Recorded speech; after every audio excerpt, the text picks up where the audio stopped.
6 months ago, I thought I was losing my mind.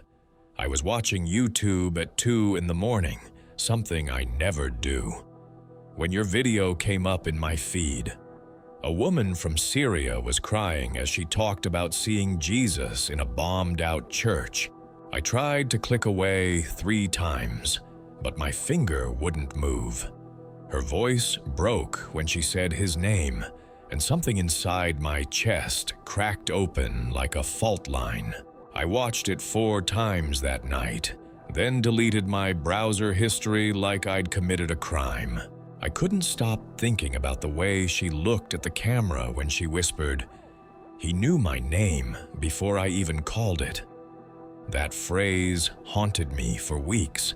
My name is Layla, and I'm sharing my story now because I finally understand what she meant, and maybe someone else needs to hear it too. I lived in a golden cage, and I polished the bars myself every morning. Our house in Beirut rose 5 stories above the Mediterranean, white marble gleaming like a temple to our family's righteousness. Father owned 3 hotels and spoke at the mosque with the kind of authority that made other men lower their eyes. Mother wore her faith like expensive jewelry, displayed for maximum impact at every social gathering. I was the crown jewel of their religious empire, the daughter who never questioned, never strayed, never disappointed. At 19, I could recite the Quran in perfect Arabic, my voice pure and unwavering during Ramadan prayers. The Imam praised my devotion. Mother showed me off like a prize thoroughbred. "Perfect Layla," everyone whispered, and I smiled because that's what perfect daughters do. But perfection felt like drowning in honey, sweet on the outside, suffocating within. Each morning I woke before dawn for Fajr prayers, my movements choreographed by 19 years of practice. Wash face, hands, feet. Unfold the prayer rug. Face Mecca. Bow. Rise.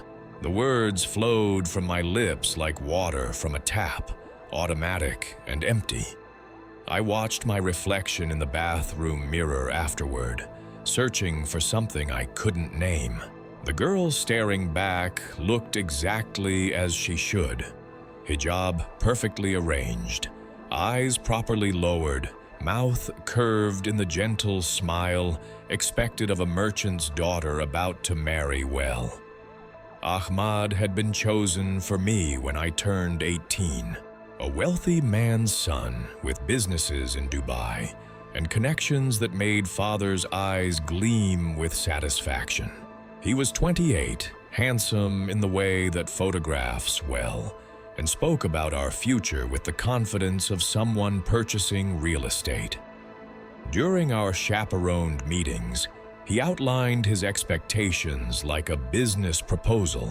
I would manage the household staff, host dinner parties for his associates, produce sons to carry on the family name. When he talked, I nodded and kept my hands folded in my lap, the picture of feminine submission. But inside, something writhed like a trapped animal. The engagement party was set for December. Mother had already commissioned my wedding dress, a creation of silk and pearls that cost more than most families earned in a year.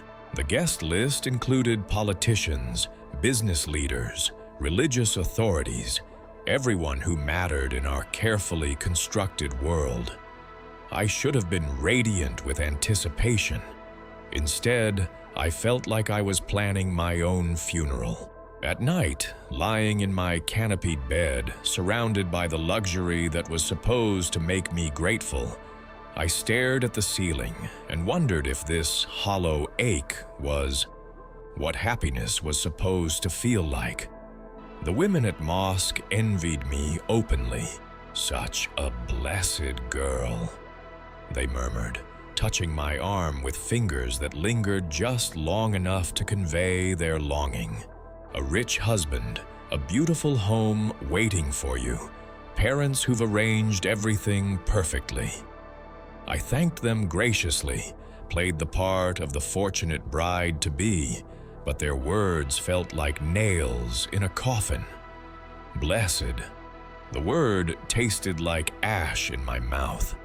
If this was blessing, why did I feel so empty? Why did every prayer feel like reciting lines from a play I'd never auditioned for? During Ramadan that year, I led the women's prayers with a voice that earned praise from the Imam himself. MashaAllah, Sister Layla brings such devotion to her recitation, he announced, and the other women beamed at me with approval. But devotion wasn't what I felt. I felt like an actress who'd been performing the same role so long she'd forgotten her real name. The Arabic words fell from my lips while my mind wandered to forbidden places. What would it feel like to choose my own path? What would it feel like to pray because I wanted to, not because it was expected? What would it feel like to be seen, really seen, for who I was underneath the perfect daughter costume? The questions terrified me. Good Muslim girls didn't think such things. Good daughters didn't question their parents' wisdom. Good women didn't dream of lives beyond the ones carefully mapped out for them. But the questions came anyway. Whispers in the dark that grew louder despite my efforts to silence them. Something was shifting inside me, like tectonic plates preparing to move. I could feel the pressure building, the first tiny cracks appearing in the foundation of everything I'd been taught to believe about myself and my place in the world. I wish I could go back to before that restless feeling began. But looking back now, I realized the cage door had already started to open. I just hadn't noticed the gap yet. The marketplace felt ordinary until it didn't. Mother and I were choosing lace for my wedding veil, arguing gently over shades of ivory, when a white, hot roar tore open the afternoon. Stone, smoke, and human terror folded in on themselves. The sky blinked out. I remember how the silk rolls sailed upward like startled birds, how Mother's scream cut off mid-word, how the earth heaved as though it had opinions.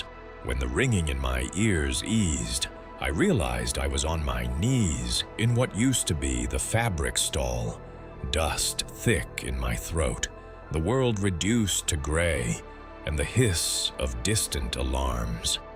Someone was whimpering nearby. My sense of duty shoved aside shock, and I crawled toward the sound, palms scraping over shattered tiles. A woman lay half-buried under a fallen beam, her hijab torn, her pulse fluttering against the rubble. She looked at me with the strangest calm. Crimson seeped through her blouse, but her eyes held sunrise.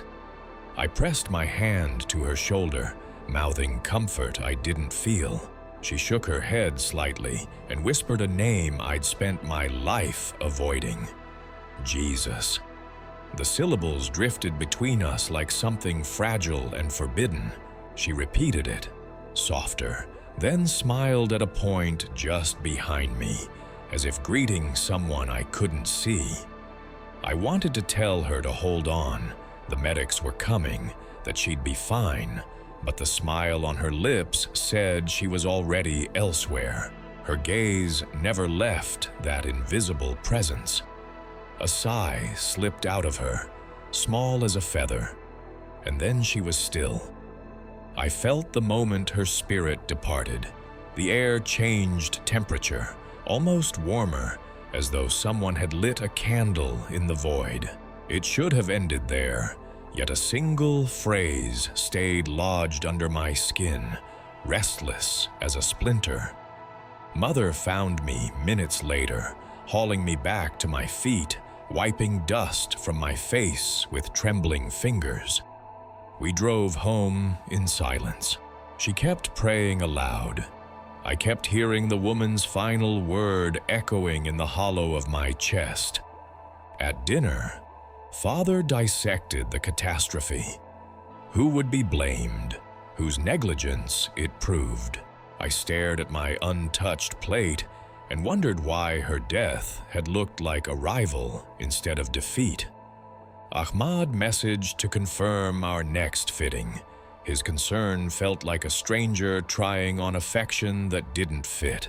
That night I tried to pray the familiar way. The verses tasted like chalk. Whenever I bowed, I saw the woman's eyes, clear and bright despite everything collapsing around her. Why had the name of a stranger's God filled her with peace, while my own prayers left me empty? I pressed my forehead to the rug until it burned, begging the questions to leave. They multiplied instead. Sleep punished me with the replay. In the dream, I knelt again beside her, but this time she pointed past my shoulder. I turned and saw only swirling smoke until a figure stepped through it, robed in quiet light, face both fierce and tender. I woke with a gasp, sweat cooling on my spine, the room hushed but thrumming. The next afternoon, I returned alone to the marketplace ruins, pretending I'd lost an earring. Emergency crews had cleared most debris. Caution tape fluttered like yellow warnings against curiosity. I found the place where she'd lain. A dark stain marked the stone. No one paid me attention. I knelt, pressed my fingertips to that rough surface, half expecting it to pulse. Nothing happened, yet everything did. The questions gathered weight, refusing to be brushed aside. Back home, I washed my hands repeatedly, though no dirt remained. During evening tea, Khalil, ever watchful, noticed my distraction. "You're quiet," he said, tone too casual. I mumbled about fatigue. His eyes narrowed, sensing the crack. Later, he cornered me in the corridor, voice low. "Trauma breeds strange thoughts," he warned. "Guard your mind." I nodded, but inside I wondered how to guard a mind from itself. I began avoiding mirrors. They showed a woman I didn't recognize. Eyes searching corners for something unsaid, lips practicing a name she dared not speak. I replayed the scene in endless detail. The beam, the smile, the whispered, "Jesus." Was he truly there, just beyond my sight? Or was grief rewriting memory? I wanted certainty, yet certainty was precisely what was slipping through my fingers like sand. I told myself I could forget if I tried hard enough, that marriage and routine would seal the fracture. I thought I could bury that vision with silence, but the silence grew teeth. The dreams came like uninvited guests, settling into my nights without permission. Always the same. I stood in the burning marketplace, but this time the smoke parted to reveal a figure walking through flames that didn't consume him. White robes moved like water, scarred hands extended toward me, and eyes that held both storm and shelter looked directly into mine. I woke each morning with the taste of ash and something sweeter. Hope, maybe, though I had no name for it then. The dreams felt more real than my waking hours, more honest than the prayers I recited by rote. My reflection became a stranger. The girl in the mirror wore my face, but her eyes held questions I'd never dared ask. During morning ablutions, my hands trembled as I washed away sleep's revelations. The water felt different now, not cleansing but revealing, showing me depths I'd been taught to ignore. When I tried to focus on the familiar Arabic words of prayer, my mind wandered to that dying woman's whispered, Jesus. The name had lodged itself behind my ribs like a splinter, working deeper with each heartbeat. Mother noticed first. "You look pale," she said over breakfast, pressing her palm to my forehead. Perhaps we should postpone the dress fitting. The concern in her voice should have comforted me, but instead it felt like another weight settling on my chest.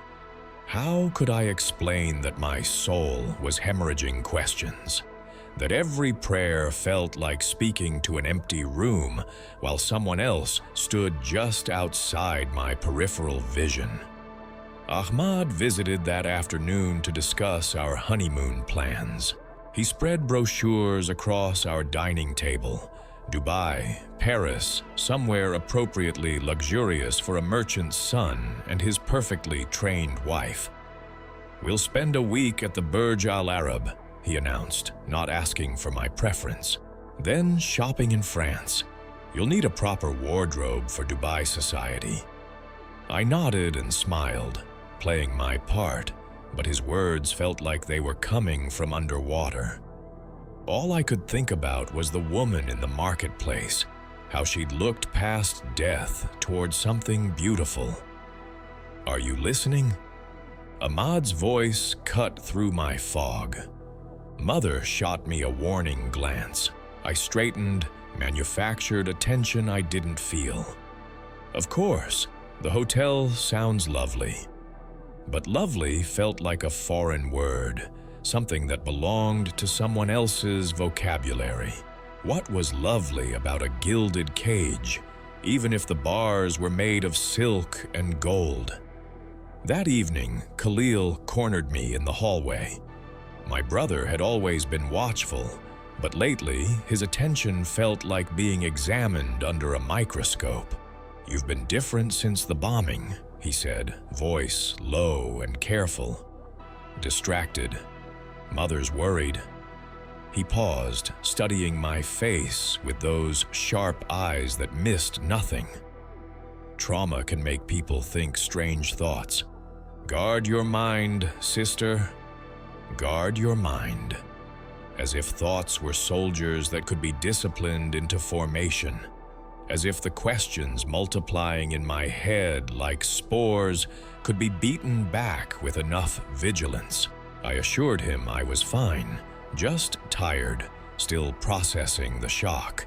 He seemed satisfied, but his gaze lingered, suspicious of something he couldn't quite identify. Prayer became a battlefield. 5 times a day, I knelt on my rug, bowed toward Mecca, and tried to mean the words that had once flowed like breathing. But someone else kept intruding on my recitations, not violently, but gently, like light seeping under a closed door. I'd be halfway through Al-Fatiha when I'd remember the woman's peaceful smile, the way she'd looked past her broken body toward invisible arms. Was he there during my prayers too? Standing just beyond the edge of my carefully constructed devotion? The questions grew teeth. Why had her death looked like victory? Why had calling on Jesus brought such radiance to her face? I'd been taught that Christians worshipped 3 gods, that they'd corrupted the message of Isa, that their beliefs were confusion masquerading as faith. But nothing about her final moments had seemed confused. She'd known exactly where she was going and who was waiting for her. I began noticing things I'd overlooked before. The way the imam's voice hardened when he mentioned Christians, the casual dismissal in my family's voices when they spoke of kafirs, the assumption that we alone possessed truth while others stumbled in darkness. Had I ever actually met a Christian before that day in the marketplace? Had I ever heard their side of the story, or only the caricature we'd been fed since childhood. Sleep became my sanctuary and my torment. Each night brought dreams of the figure in white, and each morning brought the ache of waking to a world that suddenly felt too small. The engagement ring Ahmad had given me, a modest diamond that proclaimed his ownership more than his love, began to feel like a shackle. Was this really what my life would be? 40 years of pretending to find meaning in silk curtains and dinner parties, in producing sons to carry on a legacy I no longer believed in? During Friday prayers, surrounded by hundreds of voices reciting in unison, I felt utterly alone. The words that once comforted now felt like walls closing in.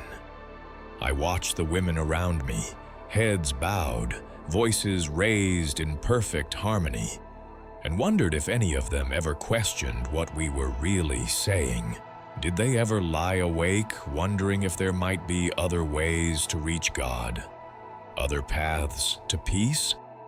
The fracture in my faith wasn't dramatic. No lightning bolt revelation or burning bush moment. Instead, it was slow erosion, like water wearing away stone. Each day brought new doubts, new questions, new awareness that the life I'd been trained to want might not be the life my soul actually needed. The woman in the marketplace had died calling Jesus' name, and something in her voice suggested she'd found what I'd been searching for without even knowing I was searching. I thought I could contain it, this spiritual questioning. I thought I could ask my questions privately and then return to the safety of unexamined belief. But the crack had widened beyond repair, and light was bleeding through whether I wanted it or not. The first time I typed Jesus into the search bar, my hands shook so badly I could barely hit the keys. I was supposed to be researching wedding flowers at the internet cafe near the university, but the cursor blinked accusingly in the empty field, waiting for my confession.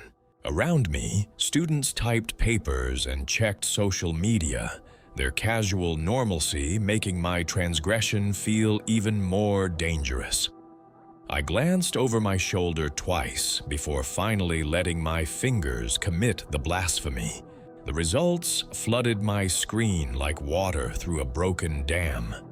Millions of pages, videos, testimonies, a whole universe I'd been taught didn't deserve examination. My pulse hammered against my throat as I clicked the first link, a simple biography that spoke of a man who touched lepers and ate with tax collectors. Nothing in the clinical language matched the monster I'd been taught to fear. This Jesus sounded gentle, revolutionary in the quietest way, more concerned with healing than conquering. 20 minutes passed in a blink. I read about feeding 5,000, walking on water, raising the dead. Stories that should have sounded like fairy tales, but somehow rang with truth.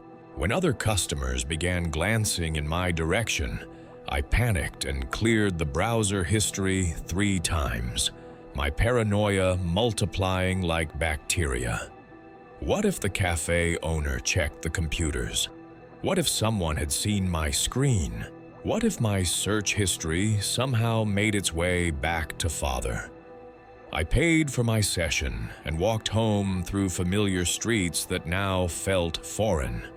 Every minaret I passed seemed to lean toward me accusingly. Every call to prayer that echoed across the city sounded like a summons to judgment. I'd crossed a line, and there was no pretending otherwise. The knowledge sat in my stomach like swallowed glass, sharp and indigestible. That evening at dinner, Khalil mentioned increased internet monitoring by religious authorities. "They're tracking anyone who visits inappropriate sites," he said, tearing his bread with unnecessary force. Good thing we have nothing to hide. His eyes found mine across the table, and I wondered if he somehow knew about my afternoon research.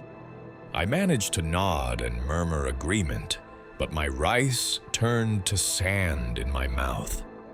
The next week, I returned to the cafe, telling myself it was just curiosity, just intellectual exploration.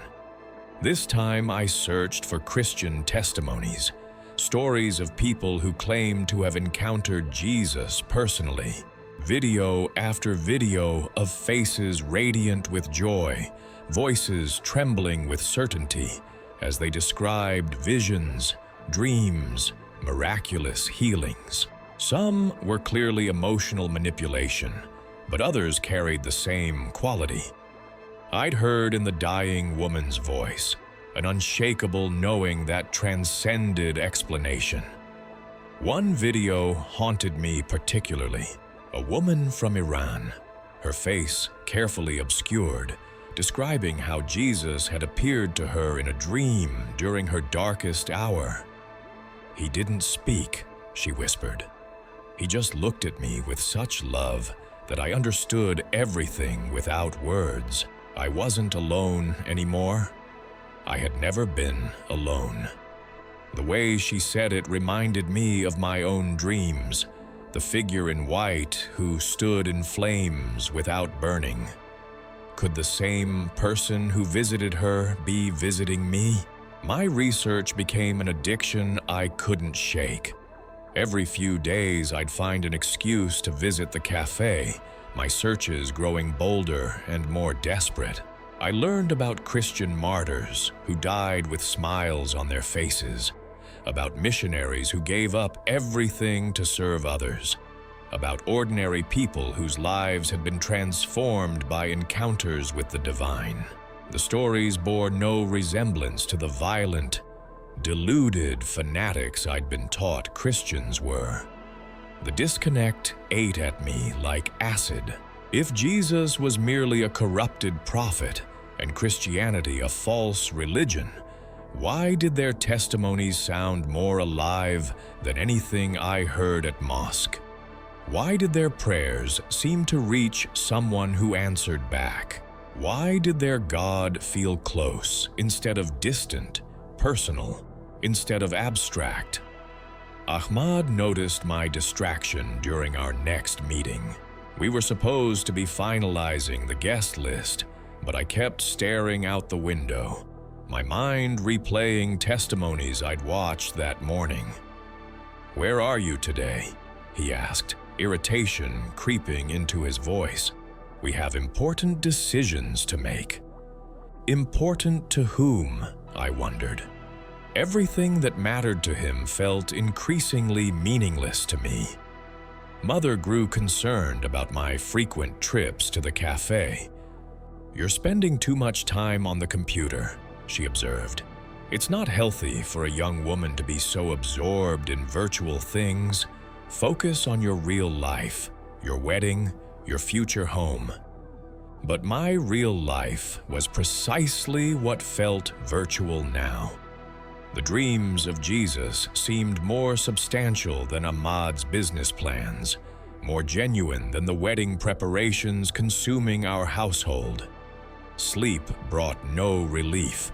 The dreams intensified, becoming more vivid and detailed each night. Sometimes Jesus spoke, his voice carrying the warmth of a father and the strength of a king. Sometimes he simply looked at me with eyes that saw every hidden thought and loved me anyway. I'd wake with tears on my cheeks and a longing in my chest that no earthly pleasure could fill. During Friday prayers, surrounded by hundreds of worshipers, I felt like a spy in enemy territory. The Imam's sermon about the importance of avoiding false teachings felt aimed directly at me. When he spoke about young people being led astray by foreign influences, I was certain he could see my guilt written across my forehead. Every Allahu Akbar I recited felt like perjury. The weight of deception began crushing me from inside. I was lying to everyone, my parents, my fiancé, my friends, myself. Every conversation required careful editing, every expression monitored for signs of my secret rebellion. The girl my family loved was becoming a fiction I maintained through increasing effort. But the alternative, honesty about my spiritual questioning, promised consequences I wasn't ready to face. I started jumping at shadows, convinced that everyone could sense my transformation. When Khalil asked why I seemed nervous, when Mother commented on my pale complexion, when Ahmad wondered about my lack of enthusiasm for wedding planning, I manufactured explanations while my real self screamed for acknowledgement. The woman who died calling Jesus' name had found peace in her final moments. I was finding only questions that multiplied like fractals, each answer revealing 10 new mysteries I was terrified to explore. But terrified or not, I couldn't stop searching. Every forbidden click brought me closer to a truth that felt both dangerous and essential, like standing at the edge of a cliff and discovering I had wings. The book arrived like a trespasser and refused to leave.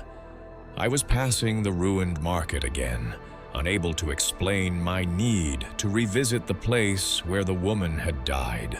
Between two cracked stones, I noticed a thin sliver of white, a corner pressed flat by passing feet. When I tugged it free, pages unfolded, Arabic on one side, English on the other, the cover long gone, yet the paper still fragrant with smoke. Matthew, the top line read. I froze, heart pounding so loudly I feared it might draw attention, but the street was empty except for drifting dust. The marketplace had taken everything from that woman. It had just placed something in my hands. At home, I slipped the pages into the deepest fold of my wedding dress. Silk cushioned them like a secret heartbeat. That night, I waited until every light vanished, then crept to the wardrobe, eased the dress from its hanger, and fished out the fragile stack. My phone screen provided just enough glow to reveal the words, "Come to me, all you who are weary." The invitation slid under my ribs, warm and devastating. I kept reading, fingers trembling, lips moving soundlessly. Parables unfolded, lost coins, wandering sons, banquets thrown for the undeserving. This voice did not threaten. It beckoned. By the time dawn paled, the curtains my cheeks were damp, my pulse oddly steady, as if something inside me had found its true rhythm. Morning routine felt unreal. Steam from the kettle curled above Mother's head while she planned guest favors. I nodded in all the right places, yet heard another cadence beneath her words. Ahmad arrived after noon with gift catalogs, measuring rooms for furniture I had not chosen. When he spoke of imported marble and crystal chandeliers, I pictured the hillside where 5,000 people shared bread and still had enough. The contrast nearly split me in two. Later, alone, I traced the raised embroidery on my dress and felt the weight of the pages sewn into its folds. They were turning me into a double agent inside my own life. With every verse, the ground beneath my old certainty softened. How could generosity so extravagant be heresy? How could mercy be sinful? The doctrines drilled into me since childhood offered no satisfying answer, only the warning that forbidden thoughts grow thorns. Sleep became pilgrimage. I read until my eyes blurred, hid the pages, then lay down and waited. Dreams came, urgent and luminous. The man in white walked across dark water and stopped beside me. He never spoke, yet my name sounded in the silence as clearly as if whispered against my ear. Each time I woke, I carried the echo into daylight. Each time it felt heavier, more real. Khalil's suspicion sharpened. He noticed the way I startled when someone entered a room, the lingering smell of lavender oil from nights spent awake. "You're restless," he said, voice too casual. "Anything you need to tell me?" I smiled, deflected, asked about his work. His eyes narrowed. Danger flickered between us like static. The engagement preparations marched on. Mother lined up silver platters and velvet tablecloths. The imam confirmed the blessing ceremony. My role was to approve or amend, bride and ornament in one. Inside, verses collided with arrangements. The last shall be first, clashing against seating charts sorted by social rank. I felt like a stranger dressed in versions of myself that no longer fit. One evening, Ahmad handed me a list of expected guests. I scanned names, each a brick in the wall of alliances our marriage would seal. My throat tightened. He misread my silence as shyness and touched my wrist, an uncharacteristic gesture of tenderness. In that instant, I understood he wanted the idea of me, not the storm gathering under my skin. I excused myself, fled to my room, and pressed my forehead to the cool window pane. The city lights blurred. In their glow, I mouthed the name that had undone me. A quiet entered the room, tangible like warm air after rain. I wasn't brave enough to speak aloud, yet every pulse of my heart declared it anyway. Reading became riskier. I could not keep a New Testament hidden forever. Pages fray, secrets leak. One night I thought I heard footsteps at my door and nearly shredded the paper in panic. The sound faded, but the warning remained. Discovery would ignite a fire I might not survive. I decided to copy passages into a small notebook meant for wedding notes, verses disguised as flower counts, beatitudes masquerading as fabric measurements.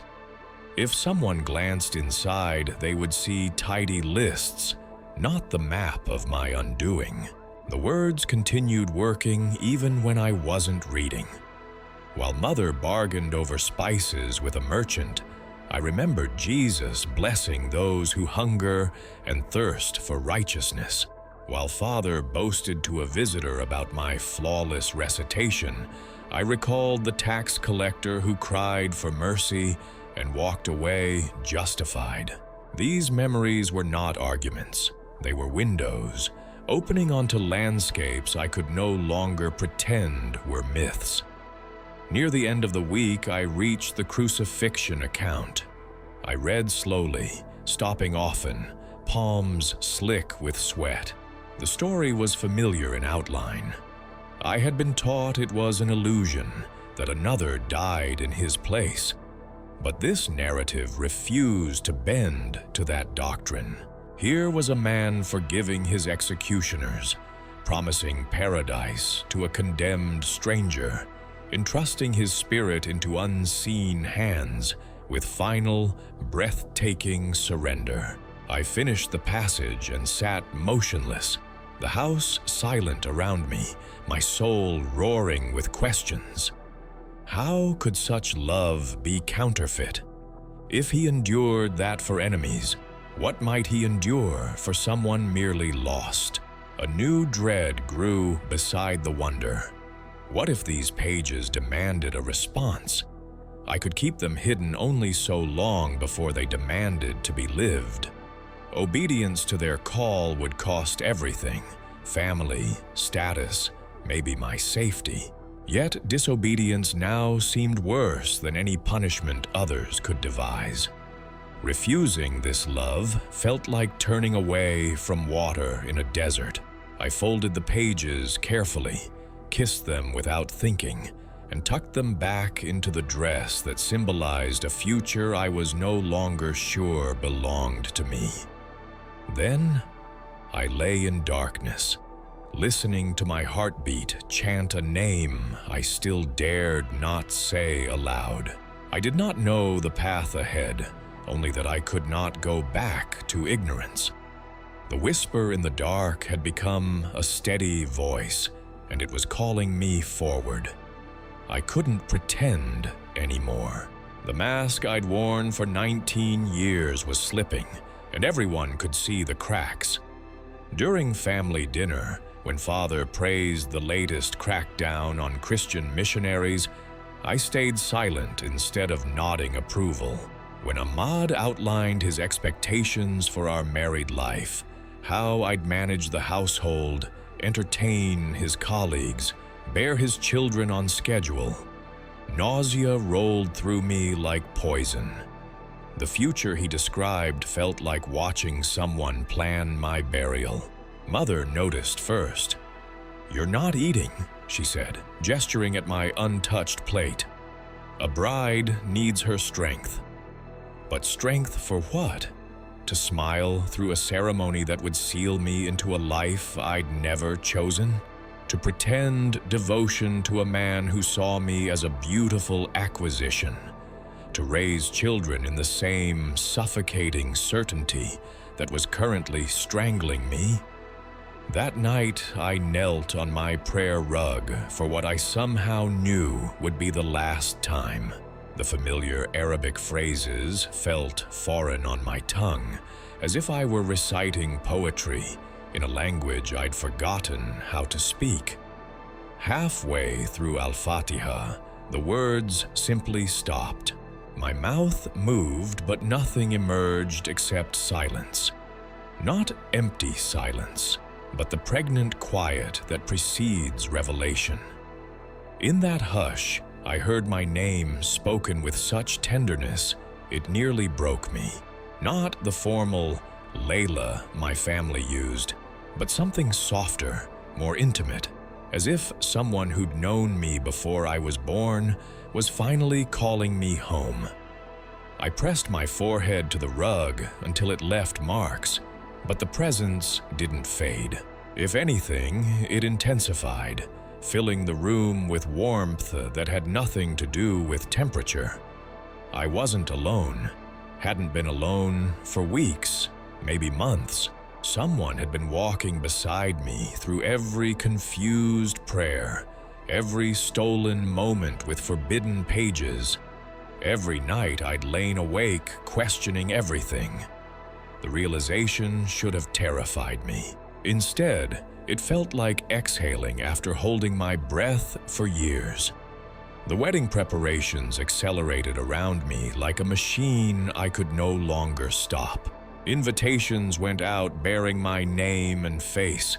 The good daughter, the perfect bride, the girl who'd never caused her family a moment's trouble. Mother scheduled final dress fittings. The caterer confirmed menu selections. Ahmad's mother visited to discuss jewelry traditions, her eyes assessing me like livestock at market. I participated in all of it while feeling completely absent, as if watching someone else's life unfold behind glass. Khalil cornered me after Friday prayers, his suspicion finally crystallizing into accusation. "You're different," he said, voice low enough that passing worshipers couldn't hear. "Your prayers sound hollow. Your smiles don't reach your eyes. Either you're ill or you're hiding something." He studied my face with those sharp eyes that had always seen too much. "Which is it, sister?" The lie came easily. Too easily. I blamed wedding stress, the overwhelming nature of so many decisions, natural nervousness about such a major life change. He seemed partially satisfied, but not entirely convinced. As we walked home through familiar streets, I felt his attention like weight on my shoulders. How long before suspicion became certainty? How long before he started searching my room, monitoring my movements, reporting his concerns to Father? That evening, I retrieved the hidden pages one last time, knowing I couldn't risk keeping them much longer. The paper had grown soft from handling, some verses nearly memorized from repetition. But tonight, one passage blazed brighter than the rest. No one can serve two masters. Either you will hate the one and love the other, or you will be devoted to the one and despise the other. The words felt like surgery, cutting away pretense I'd maintained through sheer willpower. I was serving two masters, and the strain was destroying me from inside. Every family prayer demanded allegiance to Allah, while my heart increasingly belonged elsewhere. Every wedding discussion required enthusiasm for a future that felt like elaborate suicide. Every smile, every nod, every performance of the good daughter felt like betraying the person I was becoming. Someone I barely recognized, but somehow knew better than anyone I'd ever been. Ahmad visited the next afternoon with final papers for me to sign, documents transferring my father's authority over me to his, making legal what the engagement had already accomplished socially.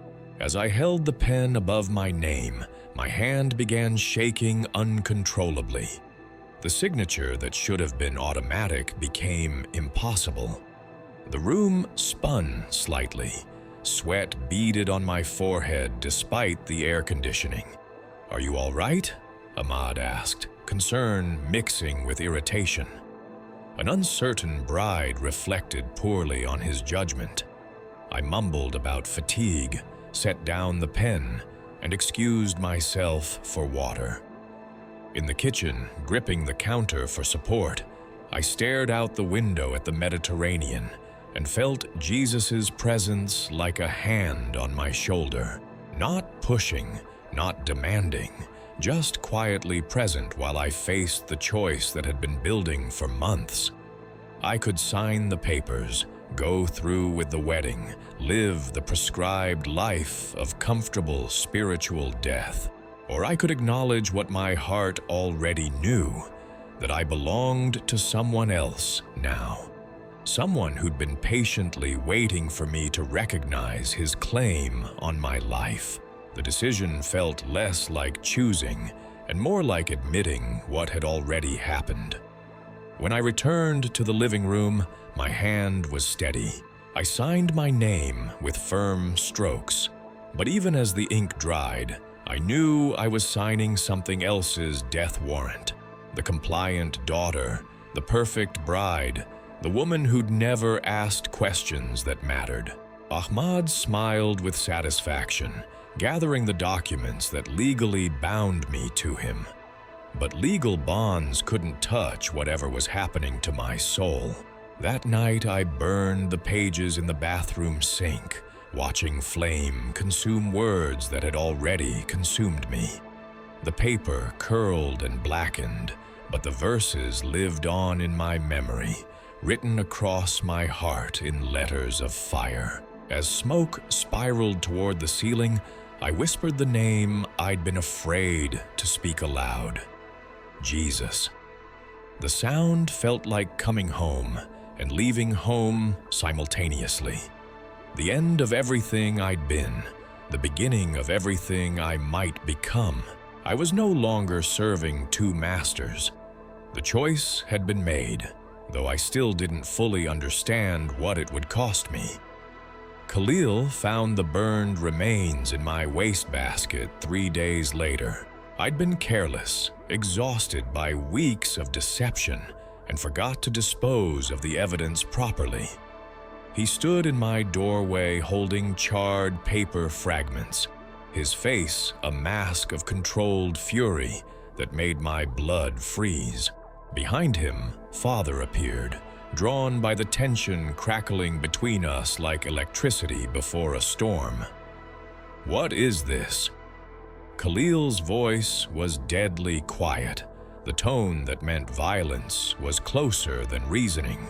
I stared at the blackened edges of what had once been Matthew's gospel, words that had transformed me now reduced to ash and accusation.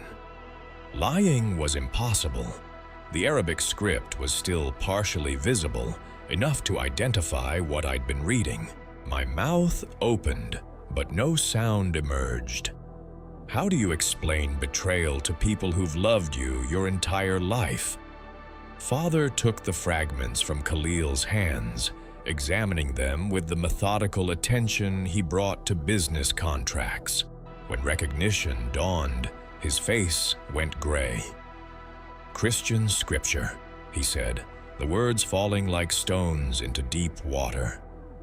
"In my house, hidden by my daughter." He looked at me as if I'd become a stranger, someone wearing his child's face while harboring a stranger's heart. How long? The question hung between us, loaded with implications I wasn't ready to face. How long had I been reading forbidden books? How long had I been deceiving them? How long had I been allowing foreign influence to poison my mind against everything they'd taught me? I wanted to explain about the woman in the marketplace, about dreams that felt more real than waking life, about a love so overwhelming it had remade me from inside out. Instead, I whispered, "Since the bombing." Khalil's hand moved so fast I didn't see it coming. The slap sent me reeling backward, my cheek exploding in heat and shock. "Whore," he spat, the word carrying generations of shame and condemnation. "Kafir, you've contaminated yourself with their lies." He grabbed my shoulders, shaking me like he could physically dislodge whatever demon had taken residence in my soul. "What else? What other filth have you been consuming?" The questions came in waves, each one backed by the threat of violence barely held in check. Had I met with Christians? Had I attended their services? Had I been seduced by missionaries preying on traumatized girls? Father paced behind Khalil like a caged animal, his reputation crumbling with every revelation. The perfect daughter who'd never caused trouble, never questioned authority, never brought shame on the family name. That girl was dying before their eyes, replaced by someone they couldn't recognize or control. "We can fix this," Father said finally, his voice brittle with forced calm. "Confusion, that's all. The bombing damaged her thinking. She needs cleansing, spiritual counseling, proper guidance to return to the straight path." He was talking about me like I wasn't in the room, planning my rehabilitation with the same efficiency he brought to hotel renovations. The imam will know what to do. But I was beyond their reach now, though they didn't understand it yet. Weeks of secret reading had built something in my chest that their anger couldn't touch. Not defiance exactly, but a quiet certainty that felt unshakable. I thought of Jesus standing before Pontius Pilate, speaking truth to power that couldn't comprehend what it was hearing. The comparison wasn't grandiose. It was simply recognition of a pattern that repeated whenever love encountered fear. "Bring me gasoline," Khalil ordered Mother, who'd been hovering in the hallway like a frightened bird. "If she wants to play with fire, she'll learn what fire really means." He dragged me to the courtyard, Father following with grim determination. Mother returned with a container of cooking fuel, her hands shaking as she set it down. They were going to burn me. I realized with crystalline clarity. Not literally, they weren't murderers, but symbolically, spiritually, in whatever way would erase the contamination I represented. Instead, Khalil grabbed the fuel and began constructing a pyre from newspapers and broken furniture. "This is what happens to lies," he announced, striking a match. "This is what happens to poisoned minds." The flames caught quickly, orange tongues dancing upward like accusations. He turned to me with eyes that held no recognition of the sister he'd protected for 19 years. "Choose now. Renounce this madness, beg Allah's forgiveness, return to your family, or burn with the trash you've been reading." The ultimatum hung in the smoky air between us. I could feel their eyes on me, Khalil's rage, father's desperate hope, mother's terrified love. They wanted the old Layla back, the compliant daughter who'd never caused problems. All I had to do was lie one more time, pretend the transformation hadn't happened, bury the truth so deep it might eventually suffocate. The engagement party could proceed as planned. The wedding would happen on schedule. I could live the prescribed life they'd mapped out for me, dying slowly inside while maintaining the facade of faithfulness. But as I stared into the flames Khalil had built to intimidate me, something impossible happened. The fire began to part like a curtain, revealing not destruction, but presence. He was there, the figure from my dreams, standing calmly in the heart of the blaze that should have consumed him. White robes moved like water, unmarked by flame. Nail-scarred hands extended toward me, an invitation, not condemnation. His face held the same expression I'd seen in the dying woman's eyes. Perfect peace, infinite love, unshakable joy. "I am here," he said without speaking, his voice echoing in chambers of my heart I'd never known existed. "Even in their fire, I am here. Even when they reject you, I receive you. Even when they call it ending, I call it beginning." Time suspended itself. The shouting around me faded to whispers. The heat of their anger became irrelevant compared to the warmth radiating from his presence. This wasn't hallucination born of stress or trauma. This was recognition. The moment when everything scattered finally clicked into place. He'd been there all along, walking through every dream, speaking through every forbidden verse, waiting for me to see what had always been true. Khalil was still ranting about obedience and proper submission, but his words bounced off me like rain off stone. Father was demanding answers I no longer needed to give. Mother was weeping for the daughter she thought she was losing. But I was looking past all of them, into eyes that held galaxies and focused entirely on me, seeing everything I'd ever been or done or dreamed, and loving all of it without reservation. The vision lasted only seconds, but it changed everything forever. When the flames returned to being ordinary fire and the courtyard reassembled itself around me, I was no longer the same person who'd been dragged outside minutes earlier. Fear had been burned away, replaced by something they couldn't touch or threaten or argue away. I belonged to him now, had always belonged to him, and no earthly power could alter that reality. "Well?" Khalil demanded, sweat beading on his forehead from the heat. "What's your answer?" I looked at him, then at father, then at mother standing in the doorway with tears streaming down her face. I loved them, would always love them, but I couldn't pretend anymore. The truth was written across my soul in letters of fire, and no amount of their anger could erase what I'd seen.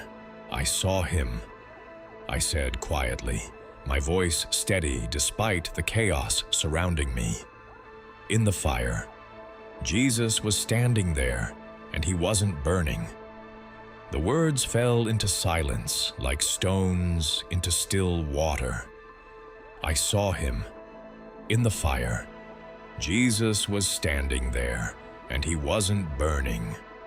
Father's face cycled through disbelief, horror, and grief.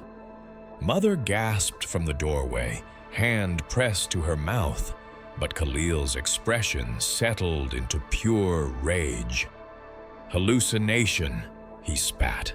"You're sick, Layla. Poisoned by Christian lies until you're seeing things that aren't there." He stepped closer, voice dropping to a deadly whisper.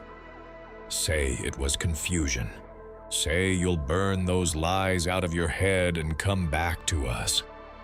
But I couldn't lie anymore. The vision had burned away my capacity for deception. "He was real," I said quietly. "More real than anything I've ever seen. He looked at me with such love." My voice cracked, remembering eyes that held galaxies and focused entirely on me.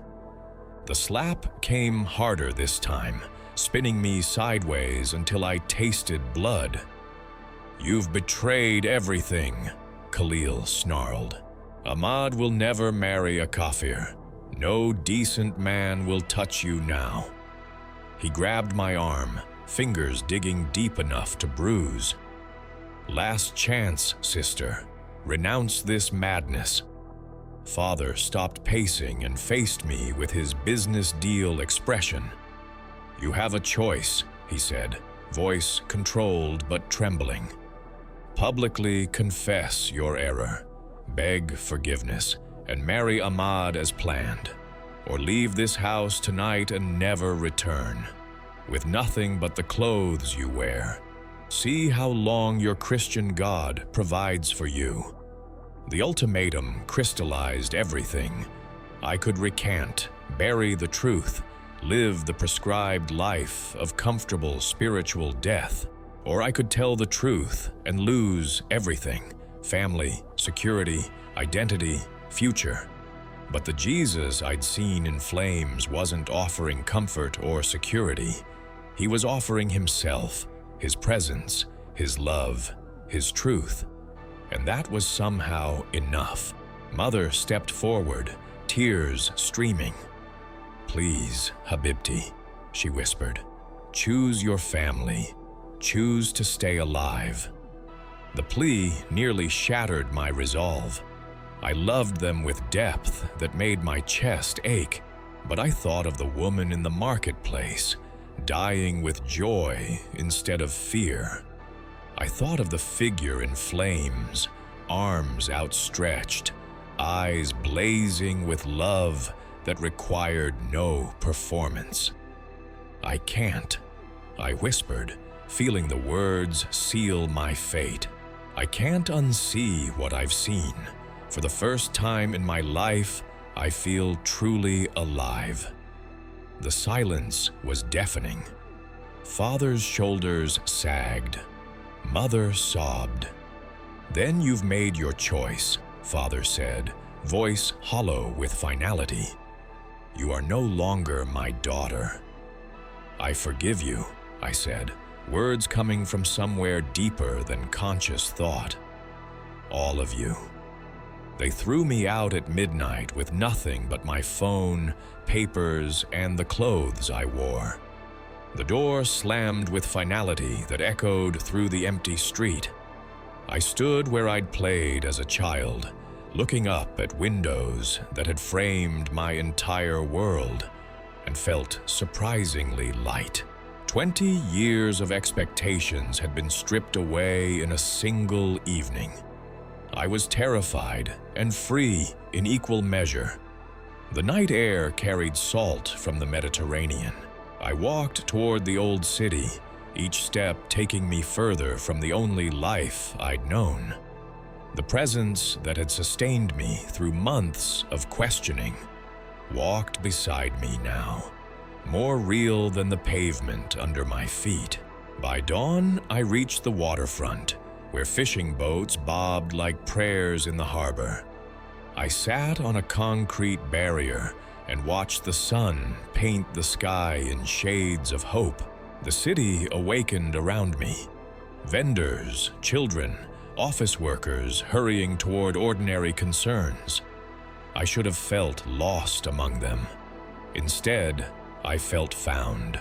A church bell chimed somewhere in the distance, 7 clear notes that seemed to ring inside my chest. I'd never entered a church, but the sound felt like a calling, an invitation to discover what came after the choosing. I walked toward the sound through narrow streets lined with ancient buildings. When I found the source, a small stone church with carved wooden doors, I stopped, suddenly uncertain. What did I know about Christian worship? But music seeped through the walls, voices raised in harmony I somehow recognized. I pushed open the heavy door and stepped into light that had nothing to do with electricity. Candles flickered along stone walls. The small congregation was absorbed in worship that felt both ancient and immediate. No one turned to stare. They were too lost in their encounter with the divine. I slipped into a back pew and closed my eyes, letting the music wash over me like baptism. The words were Arabic but different, not commands but love songs, prayers of gratitude, declarations of trust that sounded like homecoming. This was what my soul had been starving for. Worship that felt like conversation, God who felt like Father instead of distant judge. When the service ended, an elderly priest approached with eyes that held infinite kindness. "You're new," he said simply. "What brings you to us this morning?" The whole story poured out. The bombing, the dying woman's prayer, the stolen pages, the dreams, the vision in fire, the choice that cost me everything. He listened without interruption, nodding as if my journey was familiar territory. "Jesus has been calling you for some time," he said finally, "and you've finally answered, but you know this is only the beginning. The real journey starts now." I nodded, understanding flooding through me like sunrise. The choosing had been dramatic, but the living would be daily. Learning to walk in freedom I'd never experienced. I had no family now except the one that transcended blood. No security, except faith in someone who'd proven himself faithful. "Jesus," I whispered, and felt the name settle into my chest like a cornerstone. "I believe." The words weren't declaration or argument, just simple recognition of what had already happened, acknowledgement of love that had pursued me until I finally stopped running. Outside, Beirut continued its ancient rhythm, unaware that someone had just been born again. I walked back into the morning light carrying nothing but his name, and it was enough. More than enough. It was everything.